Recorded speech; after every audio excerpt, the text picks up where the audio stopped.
Hi everyone, welcome back to Learn With Me. I'm Deborah Hanson, and today we're going to look at AP Psychology 1.6, Sensation. So this one is a really long one. I'm just going to warn you right now, it's going to be a long video. We have 7 CED questions that we need to look at. We need to break down the question and the essential knowledge that the College Board wants us to know for the AP exam. So I'm going to go through each section, each different question and try to explain it so that you can understand that. I'll make a separate video for key terms, definitions, and examples like I always do for these, just to make it easier for you. If you like these videos, please remember to like and subscribe. Really appreciate it. Here we go. So the very first question from 1.6 is explain how the process of sensation is related to behavior and mental processes. Okay, we'll have some key terms as usual with this particular essential knowledge, which I will do on a separate video with a definition and example. Okay, here we go. What is sensation? So sensation is the process by which our sensory receptors and nervous system receive and represent stimulus energy from our environment. This process is important and fundamental to how we experience and interact with the world. So now we're going to look at how does sensation relate to behavior and mental processes, because that's the CED question we're trying to look at. We're going to start with detection of stimuli. So sensory receptors, for example, your eyes, your ears, skin, nose, they detect physical stimuli from the environment. So light, sound, pressure, scent. This detection is the first step in processing sensory information and lays the foundation of how we're going to perceive our surroundings. The second one is transmission of information. So once detected, sensory information is then converted into neural impulses and transmitted to your brain. This transmission is crucial for enabling the brain to process and interpret that sensory input. Then we have perception.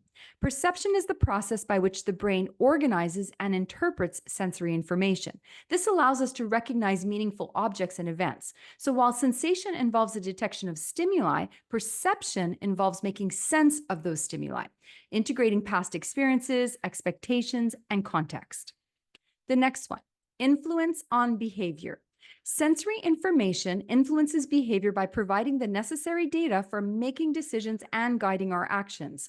So, for example, seeing a red traffic light will signal us to stop, but while hearing a fire alarm, well, that would prompt us to perhaps evacuate a building.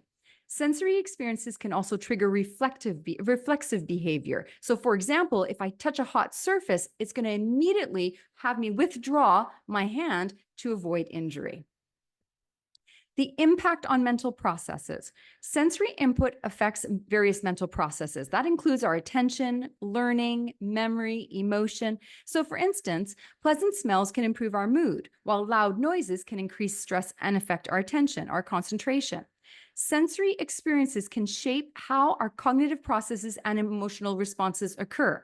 So for example, the sight of a loved one can invoke a feeling of happiness and affection, versus maybe the sound of a thunderstorm that could trigger anxiety in someone who has a fear of storms. The last one we're going to look at is the role in learning and adaptation. Sensory experiences are essential for learning about the environment and adapting to changes. So through processes like habituation, which means a decreased response to repeated stimuli, and sensitization, which is an increased response to significant stimuli, we learn to focus on relevant sensory information and ignore irrelevant background noise.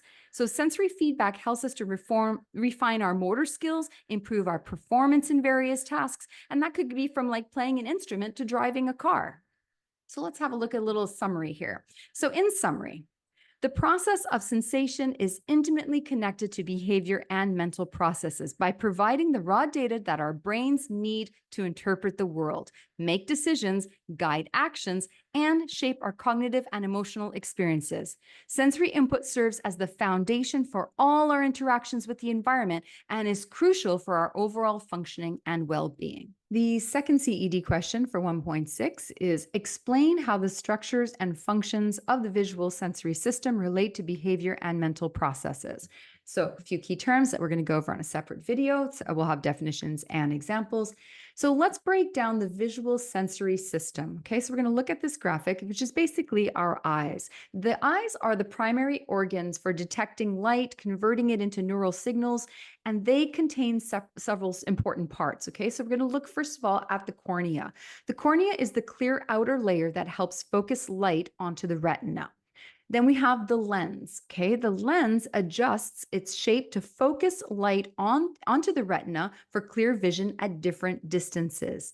Here's your retina, because we keep talking about that. The retina contains your photoreceptors. That would be your rods and cones that detect light and convert it into electrical signals. So basically, rods, they're sensitive to low light levels and they're important for our night vision. And cones detect color and are crucial for detailed daytime vision.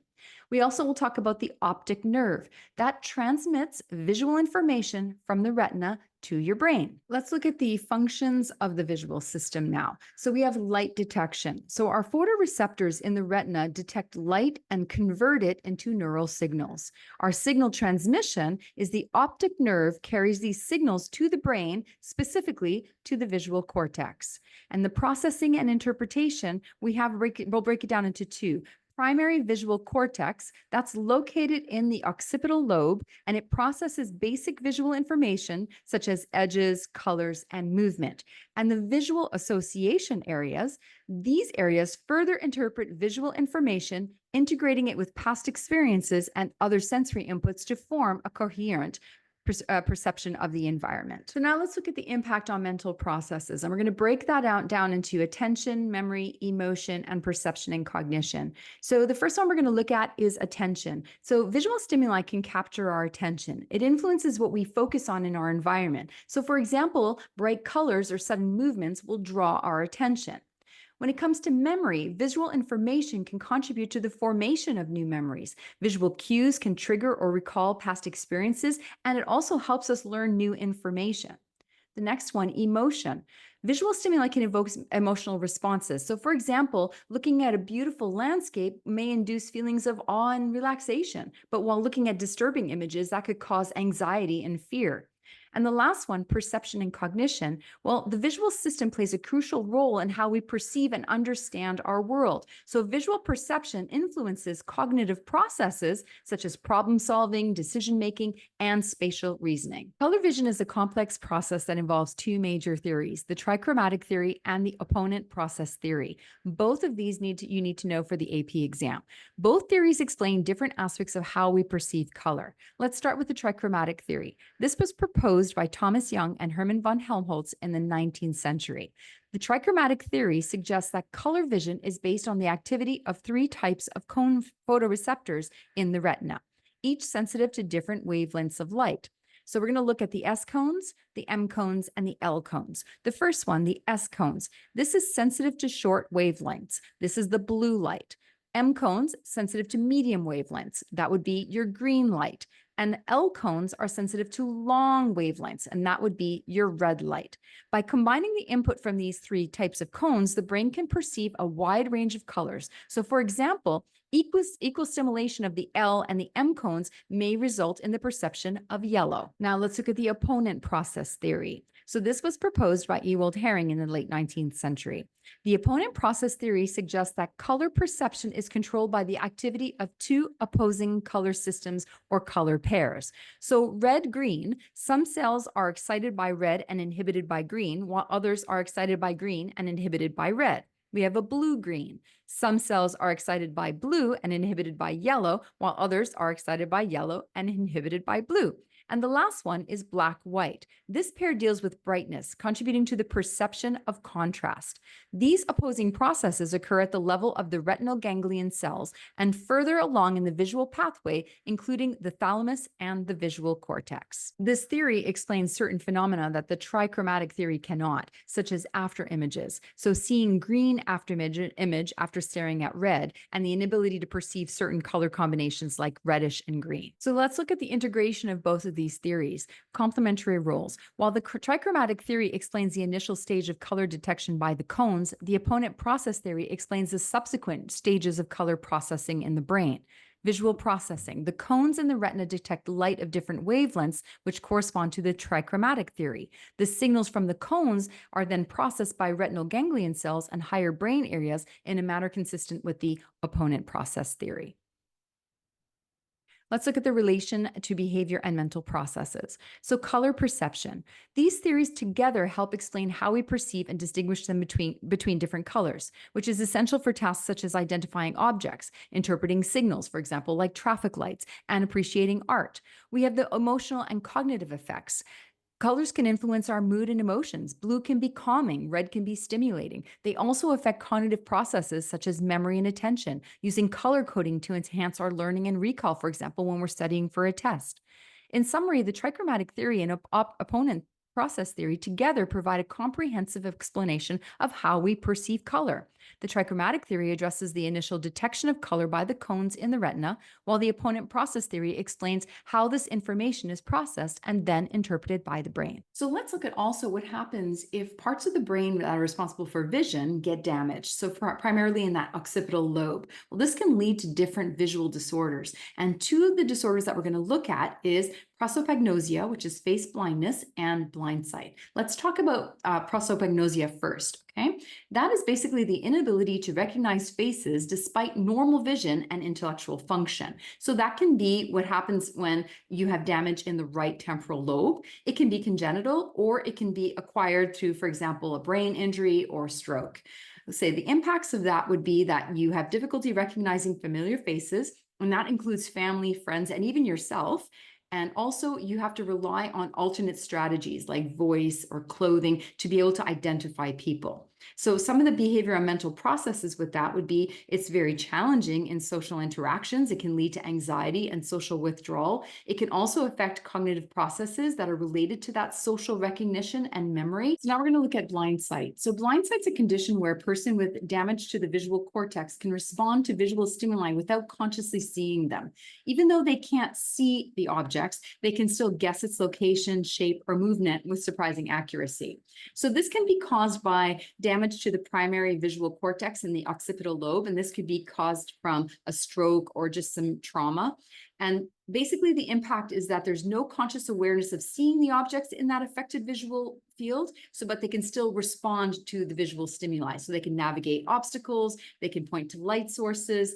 And as far as the behavioral and mental processes, that's kind of like highlighting the distinction between that conscious and unconscious processing. So now let's look at the third CED question for 1.6. Explain how the structures and functions of the auditory sensory system relate to behavior and mental processes. A few key terms, which will be on a separate video, definition, and example. Now we're going to look at the structure of the auditory system. So we're going to break it down into the outer ear, the middle ear, and the inner ear. Let's start with the outer ear. In the outer ear, we're going to look at the pinna and the ear canal. The pinna collects sound waves and directs them into the ear canal. The ear canal channels sound waves to the eardrum. Then we go into the middle ear. That's your eardrum and your ossicles. So your eardrum, also known as a tympanic membrane, vibrates in response to sound waves. And the ossicles are three: malleus, incus, and stapes, and they amplify and transmit vibrations to the inner ear. Now we're going to look at the inner ear. We're going to break that down into the cochlea, the hair cells, and the auditory nerve. So the cochlea is a fluid-filled structure with hair cells that convert vibrations into neural signals. The hair cells are the sensory receptors that detect sound vibrations. And the auditory nerve, it carries the neural signals to your brain. So if we think about the functions of all of these, we're going to look at sound detection, sound transduction, and sound processing. Sound detection is that outer ear collects the sound waves, eardrum and ossicle transmits the vibration. The sound transduction is the hair cells in the cochlea convert vibrations into electrical signals. And the sound processing is the signals are processed by the primary auditory cortex and the auditory association in the brain. Now let's talk about pitch perception theories and sound localization. Pitch perception theories are as follows: place theory, frequency theory, and volley theory. The place theory says that different parts of the cochlea are activated by different frequencies. The frequency theory says the rate of nerve impulses matches the frequency of the sound waves. And volley theory is a groups of neurons that fire in volleys to match high frequencies. Now let's look at sound localization. Sound localization is the ability to determine the origin or direction of a sound in the environment. This process involves using cues like the time difference and intensity difference between sounds reaching each ear to pinpoint where the sound is coming from. So the mechanism of that is identifying the direction and distance of the sounds. The interval time difference is the difference in arrival time of the sound between the ears, and the interval level difference is the difference in sound pressure level between the ears. What kind of behavioral impact does that have? Well, it helps navigate and interact with the environment, locate danger, and communicate effectively. On this slide, let's examine hearing difficulties and types of hearing loss. We're going to look at the causes and effect. So a cause of hearing loss could be aging, exposure to loud noises, infections, genetic factors, and the effect would be a reduced ability to hear and understand sounds. We're going to look at two different types of hearing loss: conduction deafness and sensorineural deafness. So let's look at the definition for conduction deafness. This is issues in the outer or middle ear. So that would be a blocked ear canal or damaged ossicles. And the impact would be that the sound waves are not effectively transmitting to the cochlea. For sensorineural deafness, that would be damage to the hair cells in the cochlea or the auditory nerve. And the impact would be that neural signals are not effectively being transmitted to the brain. So how does that affect our behavioral and mental processes? Well, for example, for communication, difficulty understanding speech, especially in noisy environments. What about social interaction? Well, this could lead to social isolation and reduced quality of life. Or cognitive load. An increased effort to hear and understand potentially affects cognition and memory. Now on to the fourth CED question in Unit 1.6. Explain how the structures and functions of the chemical sensory systems relate to behavior and mental processing. Okay, so let's have a look at this. We're looking at the structure and function of the olfactory system. That's your sense of smell. So we want to talk about the olfactory receptors, and they're located in the olfactory epithelium, and they detect airborne chemicals. That would be odorants. Those are those smells. And then we have the olfactory bulb, and that's located at the base of the brain, and it receives signals from the olfactory receptors and processes them. And then how does that relate to your brain? Well, we have the olfactory cortex, which we talked about when we did the section on the brain. It processes and interprets olfactory information. So when you smell something, your brain processes that so that you know what that smells like. And then how does it relate to the limbic system? Well, that includes structures such as the amygdala and the hippocampus, and it links your smells to emotions and memories. Have you ever had that feeling where you smell, say, like an apple pie, and you kind of think back, like for me, I remember when my grandmother used to bake these amazing apple pies. And so that smell triggers a memory of my grandmother. So we're going to continue to look at the structures and functions of the olfactory system. We're going to look at this unique processing pathway. It's a direct pathway, basically. The olfactory signals bypass the thalamus and go directly to the olfactory cortex and the limbic system. And how does that affect our behavioral and mental processes? Well, like we talked about, emotional responses. Smells can evoke strong emotional reactions and memories. Like we talked about the apple pie. Chemical communication. Pheromones influence behavior and psychological responses. We don't exactly smell them, but they are there. So let's move on to the gustatory system, or your sense of taste. And let's look at the structures and functions of that. We're going to start with the tongue and the mouth. So we talk about the taste buds. The taste buds contain taste receptor cells, and they're located on the papilla of the tongue and throughout the mouth. Your taste receptor cells detect chemical molecules from your food and beverages. And how does that process? Well, your gustatory cortex in your brain processes that taste information, and the thalamus relays the taste signal to the gustatory cortex. So let's look at the different types of tastes that we can experience. We have those basic tastes, so sweet and sour, salty, bitter, umami, which is savory, or oleogustus, which is fat. And basically, we have the sensitivities to those tastes. So we look at our taste receptor density, and that's the number of taste receptors that vary among individuals, okay? We have super tasters, which have high density, very sensitive to tastes, and you might have a lot of chefs that have that. They have that ability to really dissect and detect different tastes in their food. Medium tasters have an average density, so it's just normal sensitivity, and non-tasters, low density, less sensitive to tastes. When there's an interaction of chemical senses, so for example, combined sensory experience, when we're combining our sense of taste and our sense of smell, that becomes flavor perception. So that interaction of taste and smell creates a sensation of flavor. The olfaction role in taste, well, without the sense of smell, taste sensations are either muted or diminished. How does that affect our behavioral mental processes? Well, it affects our eating behavior. Smell and taste influence appetite, food preferences, and eating habits. Enjoyment and satisfaction. It's the interaction of taste and smell, which contributes to the enjoyment and satisfaction of eating. So let's look at the effects of chemical senses on behavior and cognition. So how does food influence our behavior? Well, it influences our food choices. We have preferences or aversions to certain tastes and smells. The social interactions that go along with food, sharing meals, cultural significance of food, they're all influenced by chemical senses. How does it affect our cognitive processing? It affects our memory and learning. Smells can trigger vivid memories and influence learning through association. Remember, I told you the story about the apple pie and my grandmother. When I smell apple pie, it reminds me of my grandmother. Certain smells can evoke strong emotional reactions, and it affects our mood and behavior. And how does food have an effect on our overall health and well-being? Well, think about the nutritional intake that you're doing, sensitivity to taste. That can impact our diet and nutritional choices. Being able to smell and taste different foods and to detect if it's spoiled or environmental hazard, if you smell it, it contributes to our survival. Okay, so let's move on to the fifth CED question from 1.6. Explain how the structures and functions of the touch sensory system relate to behavior and mental processes. We're going to start off by looking at the structures of the touch sensory system. So we're going to start with the skin, and we're going to start talking about receptors, thermoreceptors, and nociceptors. So let's look at receptors first. The mechanoreceptors detect pressure, vibration, and texture, and they're broken down into Merkel cells, which are sensitive to light, touch, and texture, Meissner corpuscles, which detect light, touch, and changes in texture, Pacinian corpuscles, which sense deep pressure and vibration, and Ruffini endings, which respond to a sustained pressure and skin stretch. Then we're going to go into the thermoreceptors. They detect the temperature changes. So we have warm receptors, which are activated by an increase in temperature, and cold receptors, which are activated by a decrease in temperature.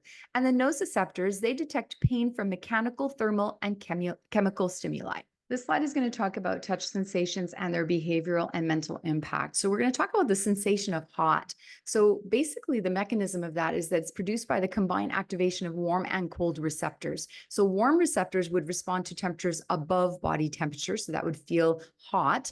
But cold receptors can also do that. They can also respond to extreme heat, creating a sensation of intense heat or burning. So even when it's super, super cold, it might feel hot. I don't know if that makes sense, but that's how it goes. The behavior and mental processes. Okay, so we have protective responses. So our touch sensations help detect harmful stimuli leading to protective behaviors. For example, withdrawing our hand from a hot surface. There's also emotional and social connections with touch, right? That comfort and bonding. That touch is crucial for emotional bonding and social interactions, hugs, handshakes, all of that we do normally in our daily lives, especially the people we're close to. Pain and pleasure. Touch can convey both pain and pleasure. It influences our emotional well-being. So how does touch play a role in our learning and development and our health and well-being? Well, let's start with learning and development. So basically exploration and learning. Touch helps us in exploring the environment and learning about the objects that are around us. The development part is essential for normal development in infants, influencing growth and cognitive development. Our overall health and well-being, well, it's stress reduction. Positive touch can reduce stress and promote relaxation. Pain management. Understanding how and managing touch sensations are crucial for effective pain management and improving quality of life. Now we're going to move on to CED question number 6. Explain how the structures and functions of the pain sensory system relate to behavior and mental processes. So we're going to start off with the structures and functions of the pain sensory system. We're going to look at the structures involved in pain perception. So basically we'll start with skin and body tissues. The nociceptors, those are specialized pain receptors that detect harmful stimuli, so mechanical, thermal, and chemical. Then we have our peripheral nervous system. The sensory nerves in the peripheral nervous system carry pain signals from nociceptors to the spinal cord. In our central nervous system, our spinal cord relays pain signals to the brain. And the brain, the thalamus, acts as a relay center for pain signals. The somatosensory cortex processes the location and intensity of that pain. The limbic system processes the emotional aspect of the pain, and the prefrontal cortex involved in the cognition, evaluation, and interpretation of that pain. Now let's look at pain processing and gate control theory. Let's start with pain processing. So the initial detection, those nociceptors detect the harmful stimuli and send signals through the sensory nerves. Our spinal cord then processes the information and sends it to the brain. Then our brain processes it in various regions of the brain by interpreting the pain signals, contributing to the sensory, emotional, and cognitive experience of that pain. Now we're going to look at the gate control theory. The gate control theory explains how we feel pain. It suggests that our spinal cord has a gate that can either block or allow pain signals to pass to the brain. If the gate is open, we feel pain. If it's closed, we don't feel as much pain. The gate can be influenced by factors like emotions, thoughts, and physical activity. So let's look at phantom limb sensation. So the definition of that is the perception of sensations, including pain, in a limb that has been amputated. So let's look at the mechanisms. So we look at the neural reorganization. The brain's somatosensory cortex reorganizes after the limb has been lost, which can lead to sensations in the missing limb. So residual limb activity is when the nerves that originally connected to the limb could still send signals to the brain. The experience may be, individuals may feel tingling, itching, or pain where the limb used to be. And the phantom limb can actually be severe pain or persistent pain as a result of this. How does all of this pain affect our behavior, and what kind of impact does it have? Well, pain influences our behavior because it leads to actions to alleviate that pain. So we want to avoid it, obviously, so we try to do things to alleviate that pain.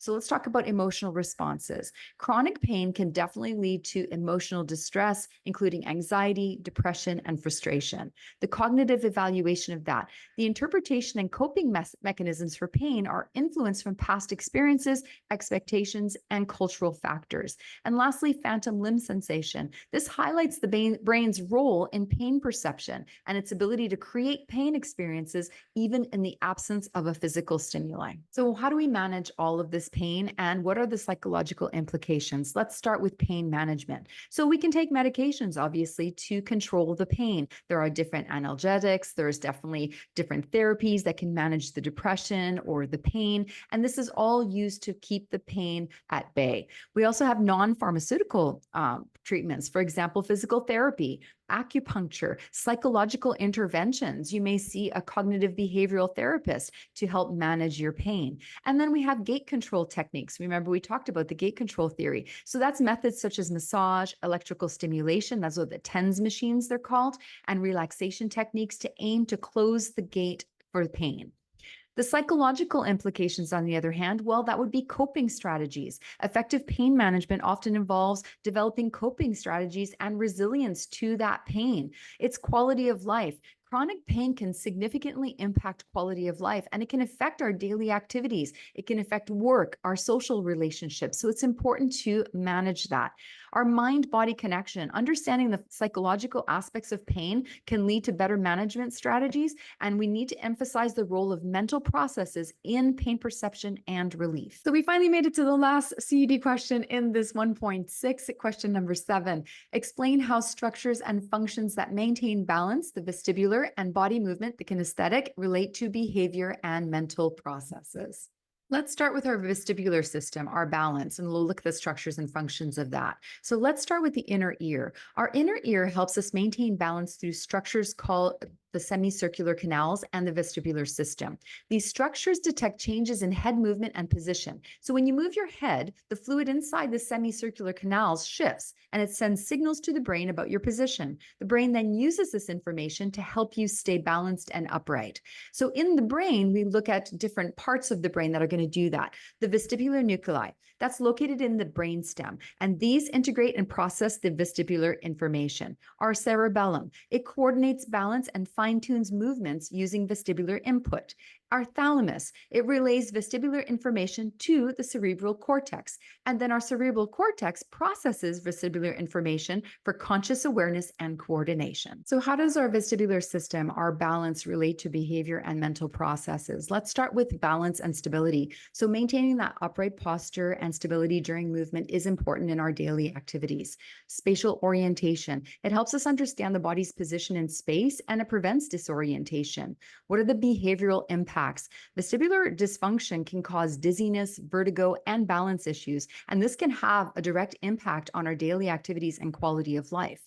And then the mental processes combine the information from all our senses to help us understand where we are and how to move around smoothly. Now we'll move on to the kinesthetic system, our body movement. So we're going to look at the structures and functions. We're going to look at the proprioceptors, the peripheral nervous system, and the central nervous system. Let's start with the proprioceptors. So we have the muscle spindles, who detect the changes in the muscle's length and tension. We have the Golgi tendon organs, which monitor the tension within the tendons, and the joint receptors, which sense joint position and movement.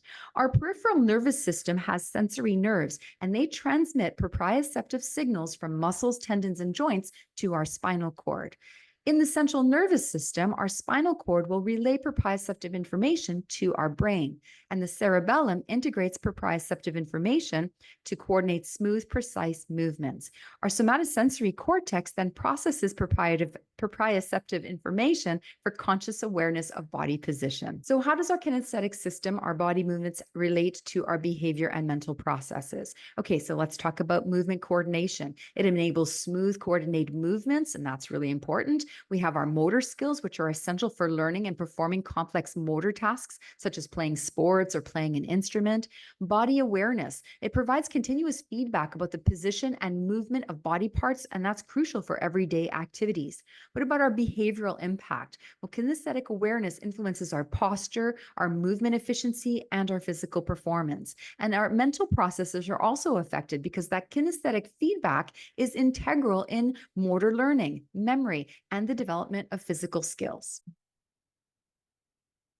So we finally made it to the end of 1.6 sensation. That was all 7 CED questions that the College Board have put out for us. Hopefully you found the information helpful. Thank you so much for listening. If you did like the video, please remember to like, share, and subscribe to my channel. I really appreciate when you can do that. Check out the link below also to my TeacherPay Teacher Store for the full slideshow and workbook that go along with Unit 1. And that may help you prepare for the AP exam or any unit exams that you have coming up. Thanks again. See you next time.